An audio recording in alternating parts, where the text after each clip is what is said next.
প্রেমানন্দ মহারাজজি একটা দারুণ কথা বলেছে, সেটাই তোমাদের সাথে শেয়ার করব।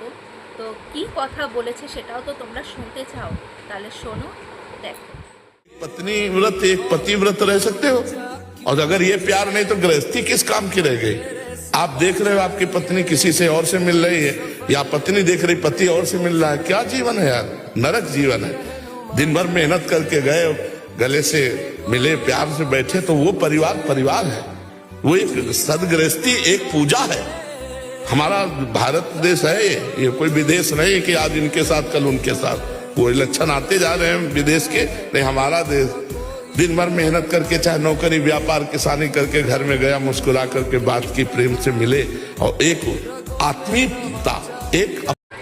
কথাটা আমার খুব ভালো লেগেছে মন থেকে, তাই হচ্ছে আমি শেয়ার করলাম। আর মহারাজ প্রেমানন্দজি যে কথাগুলো বলে সত্যি খুবই সুন্দর।